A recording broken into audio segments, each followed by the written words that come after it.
Hey, my name is James Nicholson and welcome to my YouTube channel. In this video, I want to talk about the unexpected increase in inflation. Now, inflation was expected to rise, but it's gone up more than expected. I'm going to talk about the impact that has on you, plus the impact that that's going to have on mortgage rates in 2025. It's not looking great, and I think Rachel Reeves has got a real problem on her hands. Now, before we jump into this, if you're new around here and you haven't done already, make sure you subscribe to the channel over there and hit that bell notification. We're on the way to 38,000 subscribers now, and let's get some more views on this video. How do we do that, I ask? Very, very simple. Smash like, tickle like, do something to that like button. That helps with the YouTube algorithm. And maybe share this video, WhatsApp it, Facebook it to somebody, because that really, really helps grow the channel as well. And I'm sure you know someone that wants to know this information.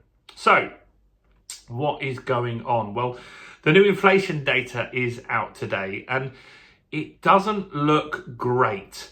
The government is really, really struggling to get things back on track.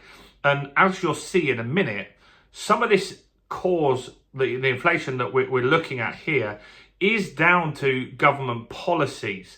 And so it always isn't great when that happens.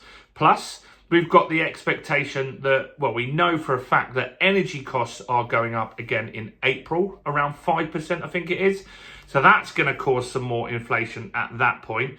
We also know in March, so next month, at the very end, when the new financial year ends and the new one starts, we've got an increase in the minimum wage. We've got an increase in national insurance contributions by business owners as well. So there's a lot going on that could increase inflation even more for the next few months.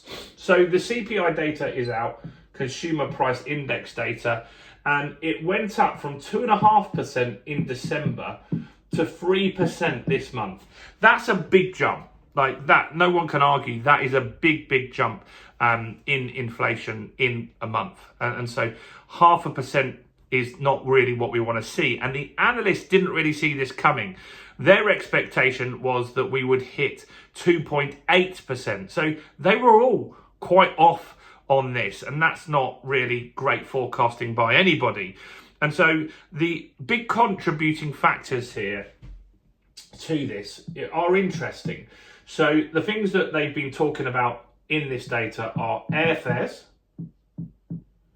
So airfares didn't drop. They normally drop after the Christmas period. They didn't go down. So that is something that's caused a problem. But I really struggle to understand why that's desperately needed in the basket of goods that they talk about, because you don't have to go on holiday. If you want to keep your house, you've just lost your job, you're not flying off to Tenerife, are you? So it's a luxury good, in my opinion, but it's something that they keep in there. And they've been talking about airfares a lot this year.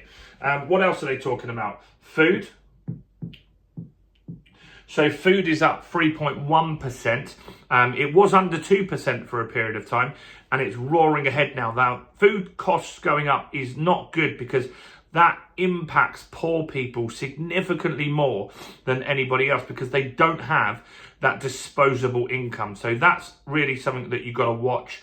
In food categories, it was meat and cereals that went up significantly, but other things like coffee and chocolate and stuff like that also went up. So food was a problem. And one of the other things that really made a difference this month was school fees. And so it was the first real month that we started to see the VAT on school fees. And so this is why this gets frustrating for me. You've got a government that want to reduce inflation, at least they say they want to reduce it, and then they're causing this inflation. So they are the ones that increased the school fees. If they wanted to do that, maybe they could have waited until inflation was a lot more under control and we weren't focused on it as much as we are at the moment. So yeah, not great. And that sort of stuff does frustrate me. And we've had that before. We've had monthly readings on inflation where what's caused the inflation that month has been things like alcohol costs and the tax on alcohol, just after they've had a budget where they've increased the cost which is not great. What else is going on? Well, wages are strong at the moment, and the Bank of England, unfortunately, won't like that. And I know you're going to argue with me in the comments on this one, but average wages are up 5.9%. So above inflation, meaning affordability is improving for people that are employed. But this inflation data, as I said, hits poorer people the most. If you're not working and you're on benefits and your food costs are going up, you really, really are going to be hit hard, and your energy bills go up. You're really going to struggle to make costs here. So wages are up more than inflation. That's good. And that helps those people that are working. This is another one they constantly talk about, and that's service inflation. So what is service inflation, and where's it gone from? It's gone from 4.4% to 5%. That's a massive jump there. A massive jump in a month. And that is going to carry on rising. So service inflation is things like your barber, your hairdresser, like nail salons, restaurants and pubs, solicitors, people that provide a service. And we are a service-based economy. Now, here's why these are going to carry on high and they're going to continue to increase. And that's because of things like the energy going up. Imagine you own a restaurant and now the energy is going to go up more than 5% for you because you don't have that consumer protection. So we know the cost of energy is going to go up for businesses. We know the minimum wage is going up. And we also know that the national insurance hike is going to hit them as well. But also imagine you own a restaurant and now food has gone up 3% as well in a month. Not in a month, on an annual basis, 3.1%. That's going to hit your profits, and they don't make particularly high profits, and they're going to have to pass that on. So service inflation, I can see sticking high, and I don't really see a way for that to drop anytime soon. I think what we need to focus on, which I don't see that we're doing, is the cost of energy. I just don't see that being something that's being focused on. And that hits our economy really, really hard. Our energy costs are 4 times higher than most other places. 4 times higher. Imagine if you were a manufacturer and you're saying, you know what, I might build a factory in Birmingham or I might build it in Toulouse. If Toulouse has got half the energy costs, you're going to go there, aren't you? Because some of your costs are significantly lower by being in France.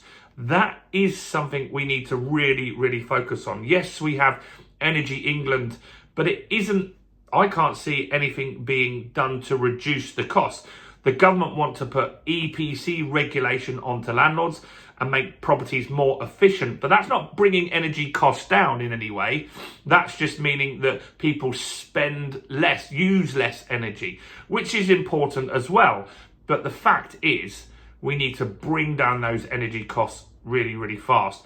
We're paying Norway huge amounts for energy that's in the North Sea just to make ourselves look greener. We're importing energy and it doesn't make logical sense. So that's something we want to keep an eye on. The economy grew 0.1% in revised figures in the last quarter, so fudging numbers there, so we're going to avoid a recession most likely. And so where we've got to really keep an eye on this and where this is related to property is mortgage rates. So the Bank of England dropped rates the other day from 4.75% to 4.5%. A good movement, and that's what we needed to happen.